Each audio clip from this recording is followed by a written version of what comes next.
Kalau Bapak punya 50, berarti cuman butuh 10 bentel sehari. Ini ngaritnya katakanlah dengan begitu santainya sambil tiktokan segala macam ya. Satu bongkok itu 5 menit, berarti butuh 50 menit gitu. Karena ngaritnya sambil tiktokan Pak, sambil selfie gitulah ya kan. Nah ini tadi kan kita ngobrol di sini belum ada 3 menit, orang saya udah selesai. Nah cuman memang ini investasinya tidak murah. Karena Bapak harus siapkan lahan, Bapak olah lahan, sampai nanti proses beli bibit, nanam bibit, memastikan ini hidup.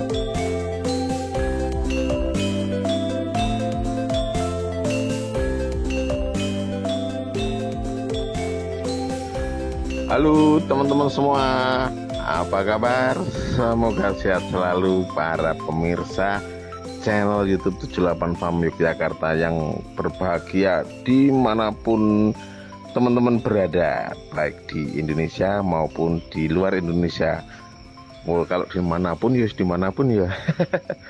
Oke teman-teman, teman-teman, pada video kali ini saya mau bahas soal rumput. Nah, rumput pakan ternak ya, rumput pakan ternak. Nah, di video ini judulnya adalah temanya adalah saya udah nanam rumput, panen pertama, kedua, ketiga bagus, tapi panen berikutnya jelek dan cenderungnya malah produksinya turun. Penyebabnya apa ya? Nah, dan ternyata teman-teman, hal ini banyak banget loh dialami oleh teman-teman yang sudah nanam rumput. Ketika pasca panen ketiga itu panenannya turun. Nah, apakah di lahan saya juga mengalami hal yang sama? Iya teman-teman, tapi cuman beberapa lahan aja ya. Ada lahan yang stabil bahkan cenderung naik terus produksinya, ada beberapa lahan yang seperti kasus ini. Nah, oke. Kenapa kok produksinya turun ya? Nah, sebenarnya ada beberapa penyebab teman-teman. Di antaranya misalnya pergantian musim. Jadi misalnya dari kemarau pindah ke penghujan.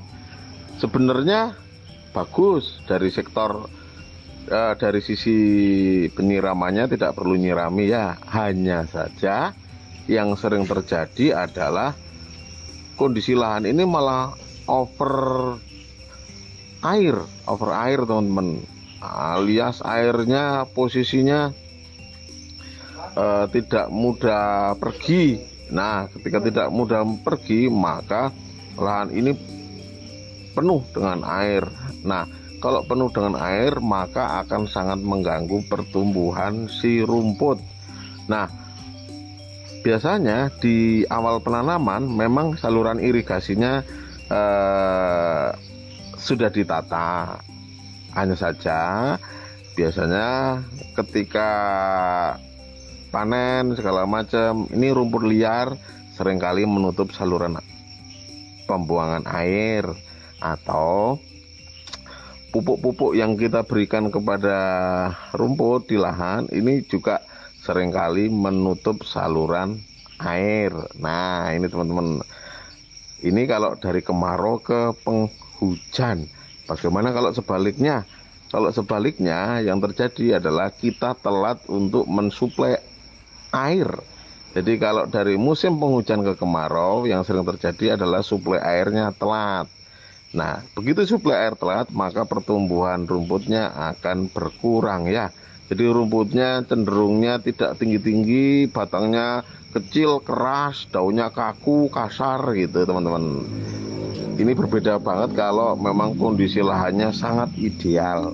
Nah, ini pertama. Yang kedua adalah soal pemupukan teman-teman. Nah, pemupukan ini menurut saya ini ada beberapa metode ya teman-teman.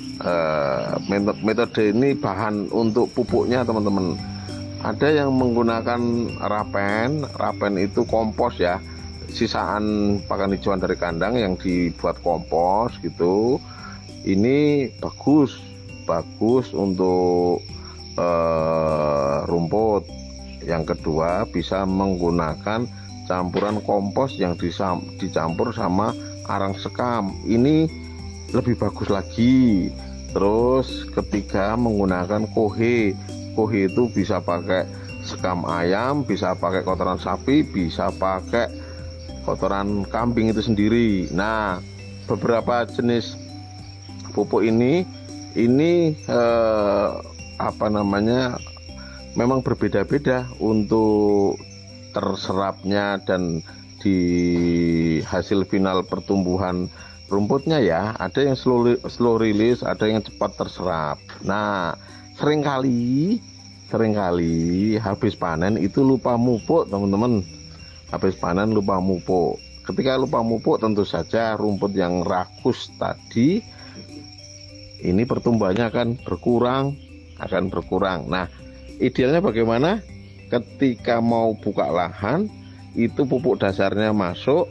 Ketika habis panen, pokoknya setiap panen itu pupuknya masuk gitu. Jadi kita bagi antara pupuk yang mudah terserap dan pupuk yang nanti tahan lama.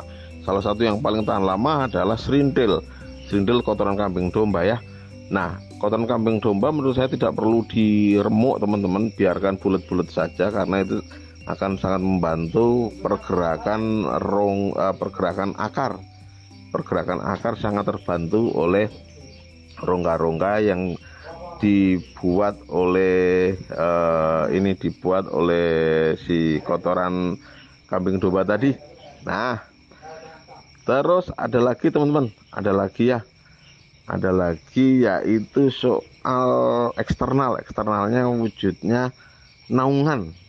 Terkadang lahan kita berdekatan dengan pohon-pohon besar yang lambat laun bisa menaungi area rumput kita. Nah, ini juga akan sangat mempengaruhi karena si rumput akan kurang mendapat sinar matahari. Rumput yang full sinar matahari dan kurang sinar matahari, maka pertumbuhannya beda jauh. Akan sangat bagus bagi rumput yang terkena sinar matahari dari pagi sampai sore. Nah, terus ada faktor lain, teman-teman. Faktor lain itu adalah soal teknik membabat, teknik motong ya. Teknik motongnya, kalau motongnya kurang pas atau motong batangnya ketinggian, maka tunasnya semakin sedikit. Kalau motongnya terlalu pendek sampai tanahnya kena, itu pun juga akan mengurangi hasil produksi. Jadi motongnya harus pas itu harus minimal ninggalin satu ruas, satu mata tunas untuk tiap batangnya. Terus ada lagi teman-teman, proses penyulaman itu penambahan bibit baru. Nah, terkadang ada rumpun-rumpun yang tidak maksimal ketika habis dibabat, dan ini harusnya diselipi dengan bibit baru. Bibit baru inilah nanti yang akan membuat rumpun lagi dari satu stek berkembang menjadi rumpun, sehingga ini akan menjaga posisi produksi. Nah, hal teknis lain adalah ketika membabat atau ketika membawa hasil panen, seringkali orang-orang kita itu dalam berjalan, mereka ada kalanya nginjak posisi rumpun, teman-teman. Jadi ketika rumpun yang terinjak oleh sepatu boot atau oleh alas kaki gitu, itu nanti dia akan stres. Ketika stres, kemungkinan besar itu tunasnya tidak banyak. Nah, ini teman-teman beberapa ulasan dari saya, hasil dari pengamatan sekian waktu saya bertani rumput pakan ternak. Hal-hal tadi adalah hal-hal yang membuat produktivitas rumputnya berkurang ya. Nah, solusinya bagaimana? Solusinya ya kita optimalkanlah lahannya, kita optimalkan perawatannya, kita optimalkan segala macamnya supaya hasil rumputnya baik. Idealnya dari 1 meter lahan rumput itu minimal menghasilkan 15 kilo sampai 20 kilo rumput teman-teman, dengan perawatan yang maksimal ya. Nah kalau yang tanpa dirawat itu 1 meter rata-rata cuma menghasilkan 5 sampai 10 kilo saja. Nah ini teman-teman, ini kelihatannya sepele tapi sangat mempengaruhi mengenai hasil produksi. Oke teman-teman, ini sekilas info mengenai rumput budidaya.